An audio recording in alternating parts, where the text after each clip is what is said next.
Tech news நேயர்களுக்கு வணக்கம். இந்த வார ரிவ்யூல நம்ம பார்க்க போற படம் வந்து கங்குவா.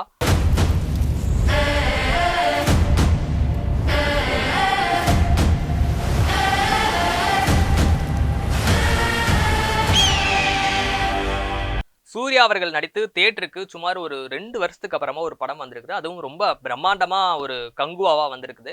இந்த படத்துக்கு ஓப்பனிங் ஓரளவுக்கு நல்லா இருக்கு அப்படின்ற மாதிரி தான் டாக் சொன்னாங்க. நிறைய இடங்கள்ல புக்கிங்லாம் ஃபுல்லா இருக்கு அப்படின்னு சொன்னாங்க. அது இந்தியா ஃபுல்லா வர ரொம்ப கிராண்ட் ரிலீஸா பண்ணியிருக்காங்க. ஸோ சூர்யா ஃபேன்ஸுக்கு இந்த ஓப்பனிங் வந்து ஒரு நல்ல ஒரு ட்ரீட்டா இருக்கும் அப்படின்னு நம்ம நம்பலாம். சரி, இப்போ நம்ம படம் பார்த்துட்டோம் அப்படின்னா, படத்துல வந்து முன்னாடியே எல்லாருக்குமே தெரிஞ்சதுதான் 2 சூர்யா இருக்காங்க. இந்த கதை சொன்னா ஒரு மாரி இருக்கும் அப்படின்றனால டைரக்ட்டா ரிவ்யூ மாரியே நம்ம போயிரலாம். ஸோ இந்த படத்துல முன்னாடியே சொன்ன மாரி 2 யூனிவர்ஸ் இருக்கு. பீரியட் 1 அப்புறம் இப்ப கரண்ட் 2024ல நடக்கக்கூடிய கதை. இது 2மே வந்து என்ன கனெக்ஷன் இருக்கு அப்படின்றது தான் வந்து கங்குவால பேசுறாங்க. இந்த கனெக்ஷனுக்கு அவங்க மைய ஒரு கன்டென்ட்டா வச்சிருக்கிறது என்னன்னு பார்த்துட்டோம் அப்படின்னா, மன்னிப்பு, அதுக்கப்புறமா ப்ராமிஸ். இது 2யுமே வச்சு தான் வந்து அந்த கதை வந்து நகருது. இந்த 2 யூனிவர்ஸையும் கனெக்ட் பண்ணக்கூடிய விஷயமும் வந்து இந்த ப்ராமிஸ் அண்ட் மன்னிப்பு இதுவா தான் இருக்குது. இந்த படத்துல சொன்ன மாரி 2 சூர்யா வந்து இருக்கிறனால, படம் ஃபுல்லா வந்து சூர்யா வந்து முடிஞ்ச அளவுக்கு இந்த படத்த கேரி ஓவர் பண்ணணும் அப்படின்னு பார்த்துருக்கிறாரு. தோள்ல சுமந்து நடந்திருக்கிறாரு. ஆனா இந்த படத்துல பிரச்சனைன்னு பார்த்துட்டோம் அப்படின்னா, இந்த கதை வந்து ஃபர்ஸ்ட் வந்து ஒரு யுனிவர்ஸ்ல ஸ்டார்ட் ஆகுது. பீரியட்ல ஸ்டார்ட் ஆகுது. அப்புறம் 2024 வருது.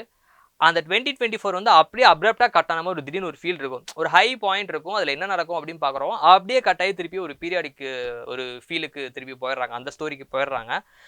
அது வந்து அவங்க ஆர்கானிக்கா தான் பண்ணியிருக்காங்க. ஏன்னா, அதுல அது வந்தா தான் வந்து இந்த 2 ஸ்டோரியும் கனெக்ட் ஆகும் அப்படின்றதுக்காக தான் அவங்க பண்ணியிருக்காங்க அப்படின்னு நம்ம யூகிச்சாலுமே கூட, அது வந்து என்னது அது ஒரு கரெக்ட்டா இருக்கே ஒரு மாரி. அது என்ன ஆகும்? அது என்ன ஆகும்? அப்படின்றது ஓரமா ஒரு தாட் இருந்துட்டே இருக்கு. ஸோ அப்படியே தான் வருது. இதுல இருக்கிற இன்னொரு பிரச்சனை என்னன்னு பார்த்துட்டோம் அப்படின்னா, நம்ம 2024லயே ஒரு ஒரு பிளாட்டோட செட்டப் மாரி நம்ம டியூன் ஆயிட்டோம். அதுக்கப்புறம் கதை நகரும் அப்படின்னா, திருப்பியும் அந்த ஒரு பழைய பீரியட் ஸ்டோரி போறாங்க. ஸோ அது ஒரு பிளாட் செட்டப்பா இருக்கு. ஸோ 2 டிஃபரெண்ட் பிளாட் செட்டப்பே வந்து ரொம்ப லென்த்தா இருக்கிறனால, நமக்கு ஃபர்ஸ்ட் ஹாஃபே வந்து ஒரு முழு படம் பார்க்குற மாதிரியான ஒரு ஃபீல் இருக்கு. இன்டர்வல் இப்ப வருமா? அப்ப வருமா? இல்ல இன்டர்வல் எப்ப வரும்? அப்படின்ற ஒரு ஃபீல வந்து நமக்கு படம் குடுக்கவே கூடாது. ஆனா வந்து துரதிர்ஷ்டமா வந்து கங்குவா அந்த உணர்வ நமக்கு குடுத்துடுறாங்க.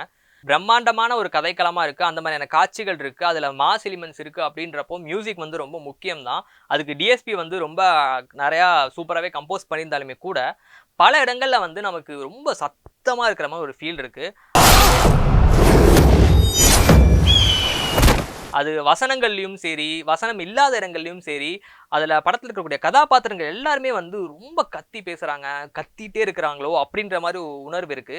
அது என்ன பிரச்சனை ஆக்குது அப்படின்னா, சில இடங்கள்ல அவங்க என்ன வசனம் பேசுறாங்க அப்படின்றதே நமக்கு புரியாம போயிருது. ஸோ அந்த சத்தம் வந்து நெறைய பேருக்கு பிரச்சனையா இருக்கும் அப்படின்னு தோணுது. ஸோ இந்த மாரியான தாட்ஸோட தான் வந்து நம்ம இன்டர்வல வந்து சேருவோம். இன்டர்வலுக்கு முன்னாடியே பார்த்துட்டோம் அப்படின்னா, யோகி பாபு, திஷா பத்தானி, கே.எஸ். ரவிக்குமார் இந்த கதாபாத்திரங்கள் எல்லாமே இருப்பாங்க. இருந்தாலும் வந்து நமக்கு 2 யுனிவர்ஸ்லயும் சூர்யா ஒரு பெரிய ஆர்டிஸ்ட் இருக்கிறனால, அவர் மட்டும் தான் மனசுல நிக்கிறாரு. யோகி பாபுலாம் வந்து தொடக்கத்துல ஒரு சில காமெடிகள்லாம் பண்ணியிருந்தாரு. அது நமக்கு பெருசா ஒர்க் அவுட் ஆகாதனால கொஞ்சம் படத்துல இருந்து அவே ஆன மாரி ஒரு ஃபீல் இருக்கு. திஷா பதானி பார்த்துட்டோம் அப்படின்னா, இன்ஸ்டாகிராம்ல ஒரு சில பிராண்டுக்கு வந்து அவங்க மாடலிங் பண்ணி ஃபோட்டோஸ்லாம் போட்டுட்டு இருப்பாங்க. அதே மாடலிங்க ஒரு விஷுவலா வந்து பண்ணா எப்படி இருக்குமோ, அப்படிதான் இருக்காங்க. அவங்களுக்குன்னு பெரிய வசனங்கள் இல்ல. அவங்களுக்குன்னு பெரிய ஒரு கேரக்டர் டெப்த் இல்ல. வெறும் ஒரு காட்சிக்காக மட்டுமே, அதாவது ஒரு காட்சி பொருளுக்காக மட்டுமே அவங்கள பயன்படுத்துன மாரி இருந்தது. ஸோ இந்த மாரி குறைகள் வந்து அந்த 2024 அப்படின்ற உலகத்துல இருக்கு. ஸோ இப்படி போறனால சரி செகண்ட் ஹால்ஃப் என்னவா இருக்கும்? இந்த யூனிவர்ஸ் 2 யூனிவர்ஸ் எப்படி கனெக்ட் ஆகும்? அப்படின்ற மாரி ஒரு பெரிய ஒரு தாட்டும், ஒரு எக்ஸ்பெக்டேஷன்ஸும் நமக்குள்ள இருக்கு. அந்த இதோட தான் வந்து செகண்ட் ஹால்ஃப்குள்ள போறாங்க. நம்ம ஃபர்ஸ்ட் ஹால்ஃப்லயே வந்து இந்த 2 யூனிவர்ஸுக்குமான கனெக்ட் என்ன அப்படின்றத நமக்கு ஓரளவுக்கு சொன்னாலுமே கூட, செகண்ட் ஹால்ஃப்ல தான் வந்து அத ரிவீல் பண்றாங்க. ஸோ அந்த மாரியான எலிமெண்ட்ஸ்லாம் வந்து ஓகே, அந்த கதைக்குள்ள கொஞ்சம் டெப்த்தா போகுறப்போ, ஓகே சம்திங் ஓகே அப்படின்ற மாரி ஒரு ஒரு பாசிட்டிவ் ஃபீல் வருது. அதுக்கப்புறமா வந்து இந்த படத்துல ஒர்க் அவுட் ஆன என்ன முக்கியமான விஷயங்கள் என்னன்னு பார்த்துட்டோம் அப்படின்னா, ஒரு சில ஸ்டண்ட் சீக்வென்ஸ் வந்து இந்த படத்துல நல்லாவே ஒர்க் அவுட் ஆயிருந்தது. சிலர் வந்து ஒரு குரோக்கடைல் ஃபைட் ஒண்ணு இருக்கு. அது நல்லா ஒர்க் அவுட் ஆயிருந்தது அப்படின்னு சொன்னாங்க. ஆனா எனக்கு அது கூட பெருசா ஒர்க் அவுட் ஆகல. ஆனா வந்து பெண்கள் சண்டை போடுற மாரி ஒரு சில ஃபைட் சீக்வென்ஸ்லாம் வச்சிருந்தாங்க. அந்த சிச்சுவேஷனுமே கொஞ்சம் ஒரு மாரி நல்லா கிரியேட் பண்ணியிருந்த மாரி இருந்தது. அந்த சிச்சுவேஷனுக்கும் அந்த ஃபைட் சீக்வென்ஸும் நல்லா ஒர்க் அவுட் ஆயிருந்தது. அதுல எடிட் வந்து சூர்யா வர மாரி ஒரு சில எலிமெண்ட்ஸ்லாம் ஃபிக்ஸ் பண்ணியிருந்தாங்க எடிட்டிங்ல. அது ரொம்ப அழகாவே ஒர்க் அவுட் ஆச்சு. அந்த ஒரு மாஸ் எலிவேஷன் ஃபீல் கிரியேட் ஆச்சு. செகண்ட் ஹாஃப்ல இதெல்லாம் ஒர்க் அவுட் ஆச்சு. நம்ம கண்டிப்பா பேச வேண்டிய அடுத்த கதாபாத்திரம் யாருன்னு பார்த்துட்டோம் அப்படின்னா, பாபி தியோல். அவரோட கேரக்டர் வந்து நம்ம எல்லாருமே எக்ஸ்பெக்ட் பண்ணிருந்தோம். முன்னாடியே கொஞ்சம் மாஸா இருக்கிற மாரிலாம் ஒரு ஃபீல் இருந்தது. ஆனா நம்ம வழக்கம் போல வந்து நார்த் இந்தியால இருந்தோ, இல்ல வேற லாங்குவேஜ்ல இருந்தோ ஒரு வில்லன கூட்டு வந்தா என்ன பண்ணுவோமோ, அந்த மாதிரி தான் இருக்குது. வெறும் கேமரா ஷாட்ஸ்லேயும் அவங்க பேசக்கூடிய வசனங்கள்லையுமே வந்து லைட்டாக ஒரு சின்ன சின்ன பில்டப்பை கொடுத்துட்டு அதுக்கப்புறம் ஹீரோ கிட்ட கிளைமேக்ஸில் வந்து அடி வாங்குற அதே மாதிரியான ஒரு கதாபாத்திரமாக தான் பாபி தியோல் இருக்காரு. இது பாபி தியோலோட பிரச்சனை மட்டுமா அப்படின்னு பார்த்துறோம் அப்படின்னா, அதாவது அந்த கதாபாத்திரத்துக்கான பிரச்சனை மட்டுமே கிடையாது. காரணம் என்னன்னு பார்த்துறோம் அப்படின்னா, ஒரு ஃபேண்டசி வேர்ல்டு தான் அவங்க கிரியேட் பண்ணியிருக்கிறாங்க. ஒரு 5 ஐலாண்டு மாதிரி தீவுகள் மாதிரி ஒரு வேர்ல்டு தான் கிரியேட் பண்ணியிருக்காங்க. அதுக்கு ஒரு டெப்த் இருக்குது அப்படின்னாலும் இந்த மையக்கரு வந்து வேற விஷயத்த பேசுறதுனால ஒரு மாதிரி ஏகப்பட்ட விஷயங்கள் இந்த படத்தில் இருக்கோ அப்படின்னு தோணுச்சு. உதாரணத்துக்கு சொல்லணும் அப்படின்னா, இந்த பீரியட் வந்து ஒரு சப்ஜெக்டாக இருக்குது, 2024 ஒரு சப்ஜெக்டாக இருக்குது. அப்புறம் அந்த பீரியடுக்குள்ளே ஒரு 2-3 கிளை மாதிரி நிறையா போயிட்டே இருக்கிறனால அந்த மையக்கருவிலேயே வந்து ஆடியன்ஸை ஃபோக்கஸாக வச்சுக்கணும் அப்படின்றது இயல்பாகவே ரொம்ப சிரமம். ஏன்னா இருக்கிறது 2.5 மணி நேரம். ஸோ அதுக்கு தகுந்தாப்பில் தான் நம்ம அந்த வேர்ல்டுடைய பவுண்டரியை கிரியேட் பண்ணணும். ஆனால் அந்த பவுண்டரியை தாண்டி நிறைய விஷயங்கள் வந்து கிரியேட் பண்ணிட்டாங்களோ அப்படின்னு தோணுச்சு. ஸோ அந்த ஒரு ரீசன்னாலேயே வந்து நிறைய விஷயங்கள் நமக்கு மைண்டில் ரெஜிஸ்டர் ஆகாது. இப்போ உதாரணத்துக்கு வந்து ஒரு சில பேக் ஸ்டாப் பண்ணுற சீன் மாதிரிலாம் இருக்கும். அதெல்லாம் வந்து ரொம்ப பயங்கரமாக ஒர்க் அவுட் ஆகிருக்கணும். அப்புறம் இன்னொரு கேரக்டர் வந்து தன்னை தியாகம் பண்ணி ஓகே நான் போய்க்கிறேன் அப்படின்ற மாதிரிலாம் இருக்கும். அது எல்லாமே வந்து ரொம்ப எமோஷ்னலாக கனெக்டாக இருக்கக்கூடிய விஷயங்கள். ஆனால் அதெல்லாம் ஏன் ஒர்க் அவுட் ஆகலை அப்படின்னா, நான் முன்னாடியே சொன்ன மாதிரி இந்த படத்தில் அவங்க பேச வேண்டிய மையக்கரு என்ன அப்படின்னா, ப்ராமிஸ் அண்ட் மன்னிப்பு. இது 2 தான் பேசியிருக்காங்க.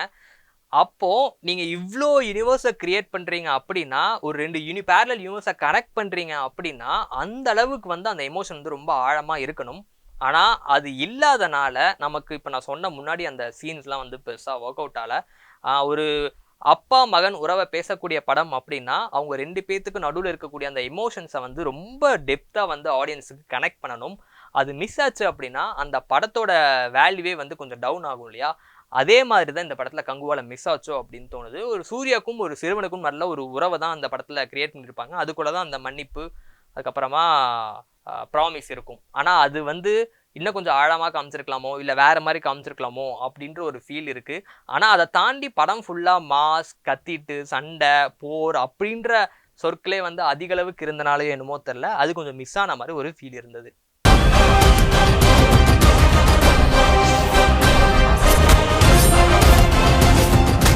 கதையாக பார்த்துட்டோம் அப்படின்னா ஒரு சில ஃபைட் சீக்வன்ஸ், ஒரு சில எமோஷன்ஸ்லாம் கொஞ்சம் லைட்டாக டச் ஆனாலுமே கூட ரொம்ப ஆழமாக இல்லை அப்படின்ற ஒரு ஃபீல் இருக்குது. அதனாலேயே வந்து சில இடங்கள்ல நம்ம டிஸ்கனெக்ட் ஆகிக்கிறோம். ஸோ அடுத்து டெக்னிக்கல் சைடு பார்த்துட்டோம் அப்படின்னா, இந்த படம் வந்து நான் 3Dயில் தான் பார்த்தேன். பெரிய எதிர்பார்ப்பு எதுவுமே இல்லாமல் தான் நான் 3Dயில் போய் உட்காந்தேன். ஆனால் வந்து 3D ஒர்க் வந்து ரொம்ப நல்லாவே ஒர்க் பண்ணியிருந்தாங்க அப்படின்னு தோணுச்சு. நிறைய சீக்வன்ஸில் வந்து ஒரு மாதிரி அந்த க்ளோஸாக வரது தான் ஆக்சுவலி தெரியாது, எல்லாருக்குமே தெரிஞ்சது தான். பட் ஸ்டில் அது வந்து சின்ன சின்ன எலிமெண்ட்ஸ் இருக்கும். ஃபார் எக்ஸாம்பிள் ஃப்ரேமில் குட்டி எலிமெண்ட் இருக்கும். அதெல்லாம் வந்து பக்கத்தில் வர அளவுக்கு கொஞ்சம் ஒர்க் பண்ணியிருந்தாங்க. ஸோ 3D பொறுத்த வரைக்கும் ஓரளவுக்கு டீசெண்டாக ஒர்க் பண்ணியிருக்காங்க அப்படின்னே நம்ம சொல்லலாம். அப்படி தான் எனக்கு ஃபீல் ஆச்சு. உங்களுக்கு எப்படி இருந்துச்சு அப்படின்றத கமெண்ட் பண்ணுங்கள். அடுத்து கேமரா சைடு, எடிட்டிங் சைடெலாம் பார்த்துட்டோம் அப்படின்னா, கேமரா சைடு பார்த்துட்டோம் அப்படின்னா நிறைய இடத்துல வந்து லைட்ஸ்லாம் கொஞ்சம் கம்மியாக இருந்து அவங்க வந்து கான்சியஸாகவே லோ லைட்டில் பண்ணாங்களா என்னன்னு தெரியல. ஆனால் நிறைய விஷயங்கள் லோ லைட்டில் இருந்தது. படம் நிறைய இடங்களில் லோ லைட்டில் ட்ராவல் ஆச்சு. ஷார்ட்ஸ்லாம் சில இடங்களில் எலிவேட் பண்ணுற இடங்கள்லாம் அந்த சூரிய கை வர ஷார்ட்ஸ் அந்த மாதிரிலாம் கொஞ்சம் நல்லாவே ஒர்க் அவுட் ஆயிருந்தது. எடிட்டிங்லேயுமே வந்து அவங்க பெருசாக எதுவும் நமக்கு வெளில தெரியல அப்படின்ற மாதிரியே சொல்லலாம். அதாவது சில படத்தில் வந்து நமக்கு ஏதாவது தோணும், இது பண்ணியிருக்கலாமா அந்த மாதிரி எந்த ஒரு தாட்டுமே இந்த படத்தில் வரலை. உதாரணத்துக்கு சொல்லணும் அப்படின்னா, ஒரு சில ஃபைட் சீக்வன்ஸஸ் சூர்யா வந்து போகிற மாதிரிலாம் இருக்கும். அதாவது ஒரு மாதிரி கட் பண்ணியிருப்பாங்க. அது வந்து ரொம்ப அழகாக கட் பண்ணியிருந்தாங்க. சரியான இதில் கேப்சர் பண்ணியிருந்தாங்களா என்னன்னு தெரியல. அது ஒரு மாதிரி நல்லா சூப்பராகவே எலிவேட்லாம் கொடுத்துச்சு அந்த சீக்வன்ஸ்லாம். மியூசிக் தான் சொன்ன மாதிரி இந்த மாதிரி ஒரு பெரிய ஒரு படத்துக்கு வந்து மியூசிக் ரொம்ப பெரிய சப்போர்ட்டாக இருக்கணும். டிஎஸ்பி வந்து ரொம்ப அழகாகவே பண்ணியிருக்காரு.